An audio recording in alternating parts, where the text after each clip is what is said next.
every 42 seconds, someone is arrested for marijuana. Stop arresting patients!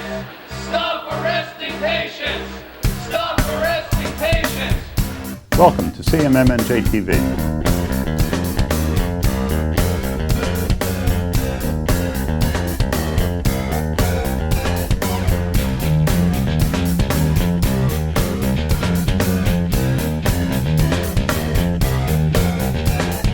Every 42 seconds, someone is arrested for marijuana. I'm Ken Walski, Executive Director of the Coalition for Medical Marijuana, New Jersey.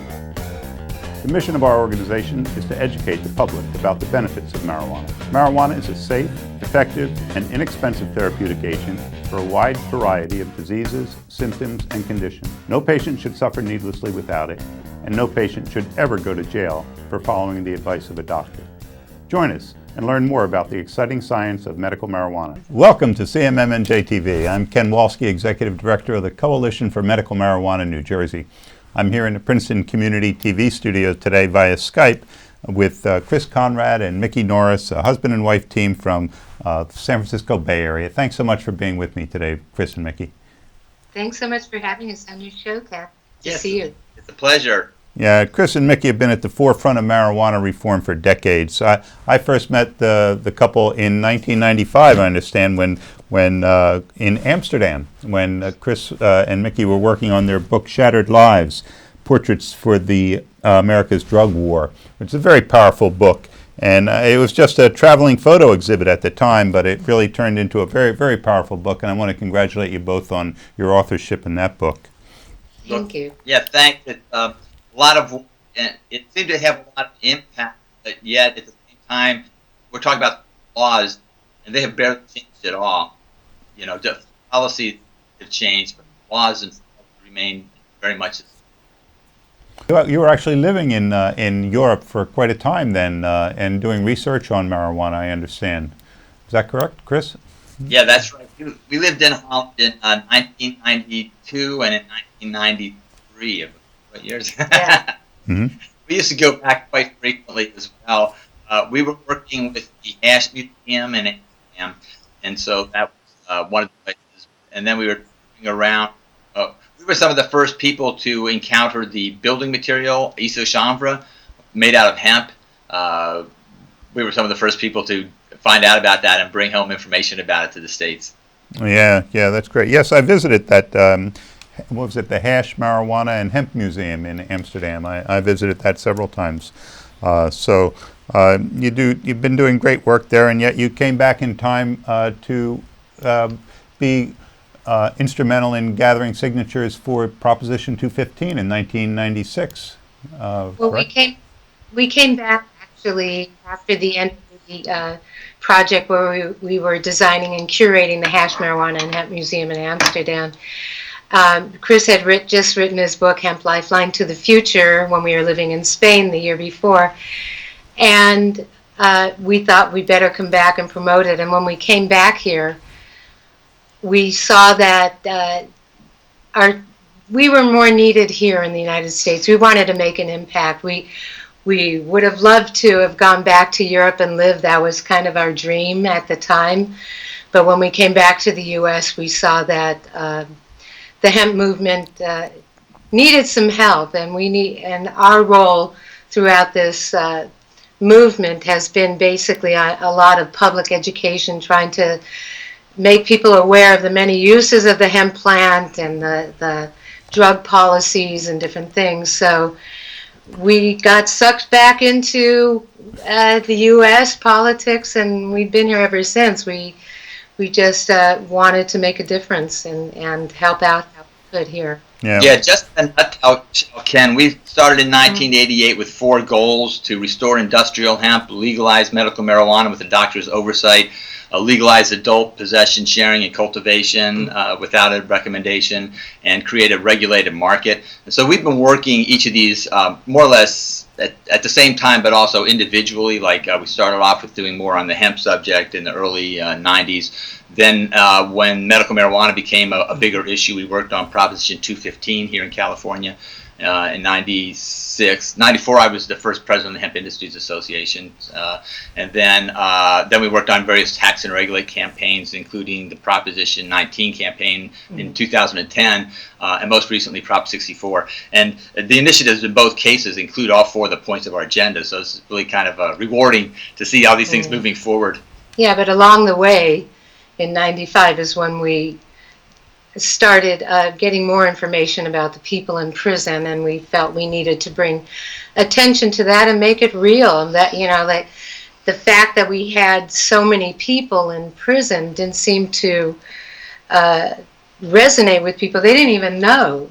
In fact, we didn't even know when we started the project, the Human Rights and the Drug War Project, how many people were sitting in prison, what our drug laws were, the mandatory minimums and the conspiracy laws that has landed so many people in prison and destroyed so many lives. So when we became aware of that that issue of the people in prison and the impacts on their families and that whole thing, we knew we had to make it more real for people. And that's probably one of the things I'm most proud of in our work through our activism, is how many people it has awakened to this issue by seeing that it has real impacts on real lives. It's not just numbers of 500,000 people in prison on drug offenses in the United States, or what's making the U.S. the #1 incarcerator in the world, which is the drug war, which is driving the mass incarceration rates in the U.S. So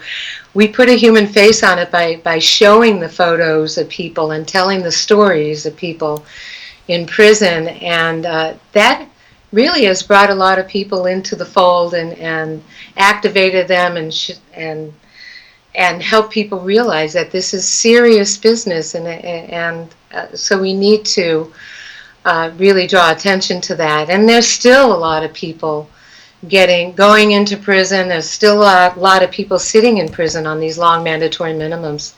Fortunately, President Obama has kind of taken it on, and he called for a clemency for a lot of these, you know, for people to fill out clemency petitions. And now he's running out of time. I mean, he did grant more clemencies than most presidents, than all the presidents, I believe, have done. But there's still so many people sitting in prison who are not going to get relief, probably with the next administration. So that's disappointing. But so people will have to continue working on that issue and bringing attention to the lives that need some relief. Or one thing that changed there, we had been talking about the marijuana issue up to that point. Once we started talking about human rights, it's like that's for everybody. So we started looking at other drugs like crack cocaine sentencing and you know, conspiracy laws and things like that are beyond the marijuana issue that have to do with the drug war and are basically tied to racism. Mm-hmm. Yeah, that I have to say that book Shattered Lives really does put a human face on the mass incarceration in America. You know, you have so many pictures of prisoners taken while they're still in prison for nonviolent offenses, and how it affects the family life. You know, people say, well, we have to keep prohibition alive for the children, but they don't realize about the children of the incarcerated. You know, how they're deprived of the love and support and guidance of the parents when we pursue this policy of mass incarceration.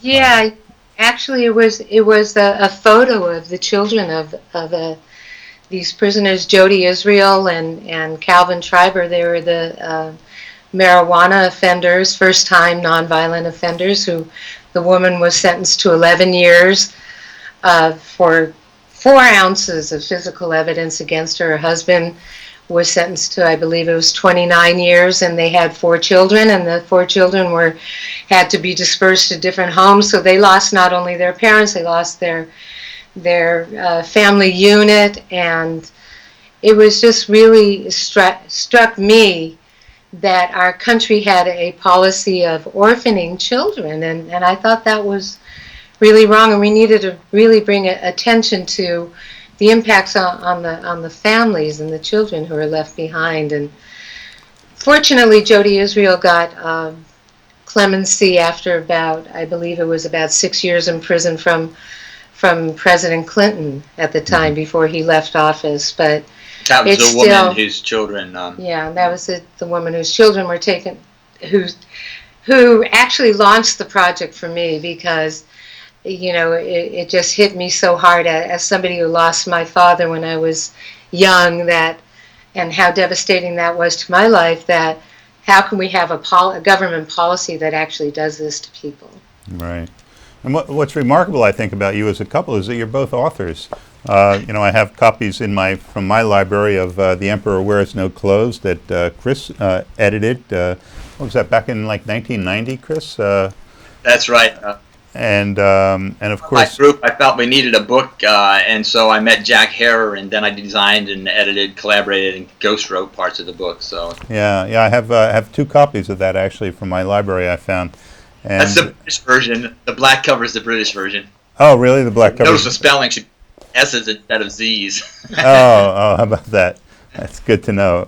An editor like you would pick that up, and also your little booklet on cannabis yields and dosages, which I have personally distributed so many copies of these.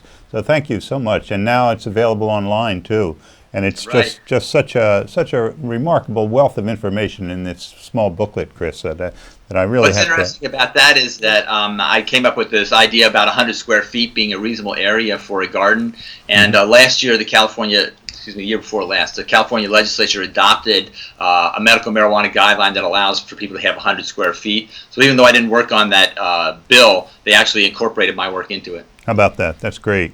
Yeah, it seems like a much more reasonable way to determine the amount of marijuana that should be permitted. The green canopy rather than the number of plants.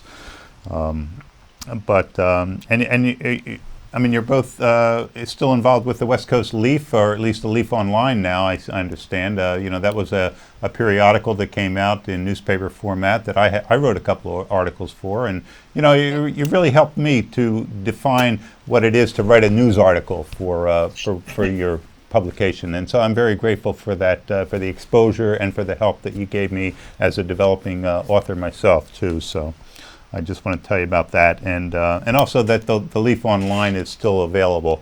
You don't put out a hard copy now, the West Coast Leaf, but you do have the Leaf Online. Definitely. And Chris also has a new book that was just published last year, and it's still pretty new. This is his new book. The Newbie's Guide to Cannabis and the Industry. Oh, how nice! Take people to give people, and it's not just for newbies; it's for OGs as well.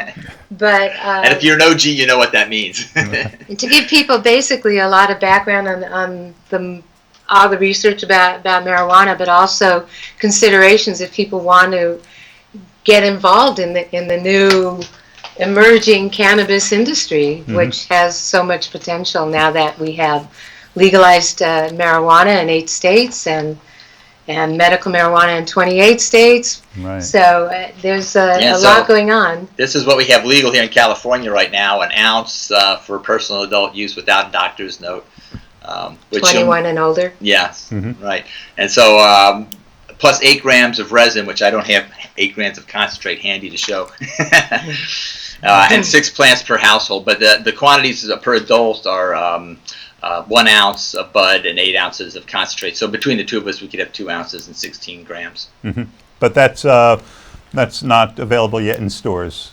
Not available in stores in California. No, but it is completely legal as of November 9th. It became legal in California to possess, carry, transport, share, give away up to 1 ounce, and then we can also grow now legally, personally. Everyone 6 plants per household, and if you have a doctor's note, you could exceed those limits as well. And the law makes it so farmers can grow hemp, which is one of our goals, and it includes the medical marijuana, protects that, and it's got the personal adult use, and it creates a regulated business. So it's got all 4 of the goals that we set out 28 years ago. The one thing that we're concerned about, though, is what the federal government might do in response. And what they cannot do is they cannot make marijuana illegal under California law anymore. They cannot make it illegal to possess, cultivate, share, and transport marijuana for your own personal use. What they could do is they could interfere with the regulatory process. And of course, that seems like a really stupid, I'll use that word because our current president likes the word stupid, so he may understand. It'd be really stupid. Our current, not quite. Our almost current. Yeah, well, by the time this airs, it will be our president.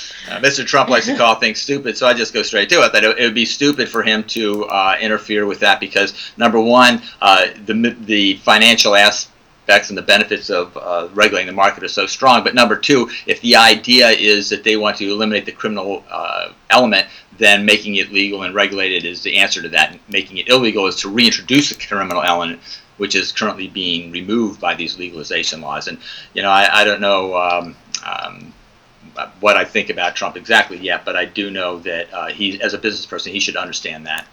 Right. As a business person, you would think that he would want to encourage this burgeoning industry. I think he'd want credit for it personally. I mean, he's going to want to show he did something, and so far his plans don't seem to have any substance. But this is something he very easily do: step back, let this industry go forward, and then take credit for it. Right. And he has said that during his campaign. He said that this should be left up to the states to regulate and legalize and determine their own policies regarding legalizing marijuana, and he said he was all for medical. So right. We'll see what happens. What people are preparing themselves, and they're also waiting until we can figure out really what's going on with his policies before too many people want to jump in and make investments in something that they're not sure how it's all going to play out. And I hope you don't take this personally, being from New Jersey, but we're kind of glad that Chris Christie is not in the running for any major positions right now, as he was a real problem. But back to your question. Okay, so it's legal now to possess and do all these things, and the counties and the cities they have a lot of leeway on how it's going to be regulated locally, and they're starting to make their local ordinances to see if they want to regulate and allow commercial, or how they want to deal with the personal side of it. Now, people are allowed to grow their 6 plants per household, but the localities have a say on whether or not they're going to allow outdoor cultivation versus indoor, and what the regulations will be. But the commercial will not become available, the licenses won't become available until January 1st, 2018. So we have this year to come up with the regulatory scheme. We have the Bureau of Marijuana Control, and in Sacramento, that's coming up with the statewide regulations, and now localities are determining how many dispensaries, how many cultivation sites, how many other manufacturing licenses they want to allow, things like that, so, or not allow. But we're seeing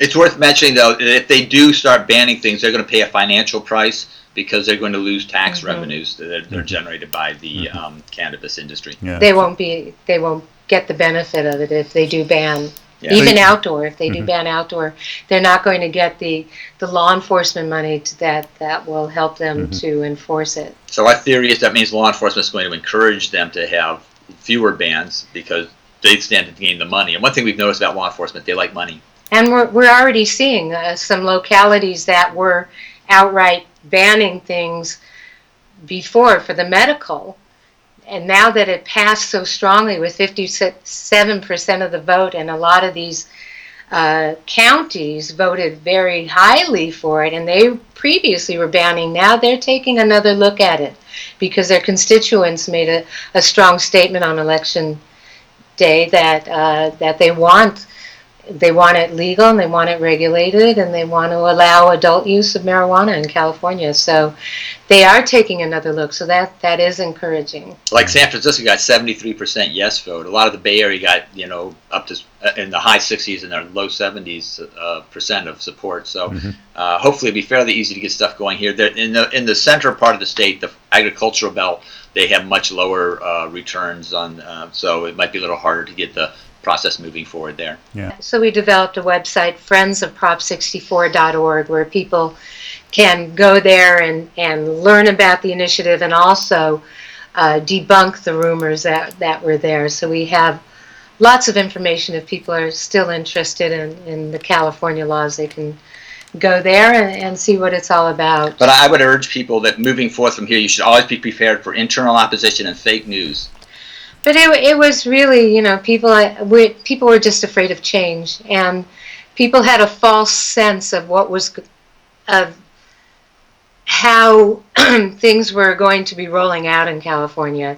If they looked at the past, it was kind of the Wild West. It was unregulated, and people were able to sell and grow and do all these things without much oversight and relatively safely.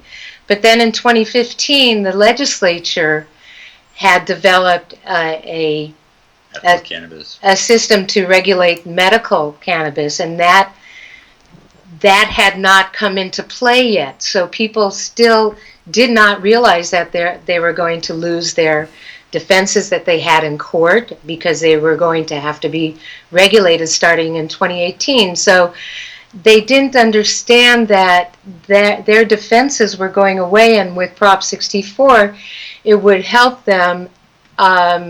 They'd be able to get a license, but also it reduced a lot of the penalties, which made which would have made them, going forward, even if they didn't want to get in compliance, what they were previously facing felonies for doing would now be facing misdemeanors and some things legal. So, in fact, we should kind of recap that. What the initiative did is it got rid of 9 felonies and turned them into misdemeanors or legal or infractions, and then it was retroactive. So anybody since 1976 with an arrest for marijuana could go back and get their sentence reduced. We've had people released from prison. We've had people whose case has been thrown out in court. In fact, in my career, I've been working as a marijuana expert witness in the courts, as I mentioned, so telling the truth has been my stock in trade. Ever since the initiative qualified on the ballot, the number of cases has dropped by like 75% or better. That's amazing. So it's a staggering what a big impact this has had. So we're going to have to look for a new way of surviving, and we worked our way out of this career pretty much. I mean, Yeah, we don't want sympathy. people. We don't want people to go. We really did not want people to go to jail, and Chris has been going to courts and evidence rooms, looking at marijuana, weighing marijuana, writing reports, trying to yank people out of prison one at a time. And so we're happy that these laws passed, so he doesn't have to go there to, and in people's time of need, for that. But he's still there for them if they do get arrested. And some things that did not change, which is, for example, if you're going to be manufacturing butane hash oil in your home, that's still a felony, and that's fine with us, because so many people have blown up their apartments and started fires, and it's too dangerous that we really think it should be licensed. And so, as long as there's a way for people to get it processed somewhere else, I mean, that's the whole thing. Mm-hmm. But I see you won the Lifetime Achievement Award in 2015 at the Emerald Cup in Santa Rosa, and you have a number of awards that so many that both of you are so well deserved. I just think it's just my honor to have known you for as long as I did. Hopefully, we'll see you at the International Drug Policy Reform Conference. There's one coming up that's sponsored by the Drug Policy Alliance, who we worked closely with on Prop 64, and they do such tremendous work all over the place, and they convene a wonderful conference that I'd recommend to your viewers here if they're interested in seeing the big picture of drug policy, not just marijuana, but also harm reduction and different things that people are doing all over the world. And there's going to be one in October in Atlanta, Georgia this year, of all places. So I guess they can use our help in progressing their drug policies in the south of the United States. That would be good to get them informed and involved. Mm-hmm. And I think it's another thing worth making sure listeners understand this, is that we've had some very important and very effective drug policy organizations. You mentioned MPP. NORML is actually fairly effective. You've got Americans for Safe Access. They've been extremely effective. I mentioned Drug Policy Action. They've been doing a lot of good stuff. And Drug Policy Alliance. Drug Policy Alliance is the nonprofit wing of that. And then you've got the Patients Out of Time that does these annual conferences. The thing I wanted to let your listeners know is that there is an active fake news website that is working to spread disinformation and attack these groups. This website does not ever criticize law enforcement or the DEA for what they do, or what the legislators for what they do. They only attack activists and they spread rumors. And the way we found that out is, of course, when they started spreading rumors about me. But so when your listeners are out there, you might hear horrible things about these organizations. It's all nonsense. It's deliberately spread, and we found out that law enforcement is actually behind part of what's going on in this false information campaign attacking our organizations. You should be supporting those organizations. Do not buy the nonsense that people are telling you about them. Is there a specific website that we should be aware of, Chris? Or Well, news dot something or other. I don't know if it's org .com. or .com. That's one that specifically, they mainly have been attacking Americans for Safe Access and Normal and MPP and DAPA and us personally. They're one of the main ones, and then other people keep their articles. Yeah, I've seen some attacks on George Soros recently too. So, and the other one, well, you mentioned the Patients Out of Time conference, and of course, I consider that the best medical marijuana conference possibly in the world. And they certainly bring together some of the top researchers from across the country and around the world. And the next one's going to be in May in Oakland, Berkeley, right? So, so see us. Yeah, yes. I'll get my plane ticket soon. So anyway, I really want to thank you so much for agreeing to be on CMMNJ TV. For more information about the Coalition for Medical Marijuana New Jersey, join us at our free public meetings on the second Tuesday of every month at the Lawrence Township Library in Mercer County, New Jersey, from 7 to 9 p.m. Snacks are served and all are welcome. Remember, every 42 seconds, someone is arrested for marijuana. Every 42 seconds, someone is arrested for marijuana. Every 42 seconds, somebody's arrested for marijuana. Every 42 seconds, someone is arrested for marijuana. Every 42 seconds, someone's arrested for marijuana. Every 42 seconds, someone is arrested for marijuana. Every 42 seconds, somebody is arrested for marijuana. Every 42 seconds, someone is arrested for marijuana. Cada 42 segundos está uno arrestado por marihuana. Every 42 seconds, somebody is arrested for... Every 42 seconds, someone in this country is arrested for marijuana. Every 42 seconds, someone is arrested for marijuana. Every 42 seconds, someone is arrested for marijuana. Every 42 seconds, someone is arrested for marijuana. It could be you. Every 42 seconds, somebody is arrested for cannabis. It's a shame, and we need to stop that.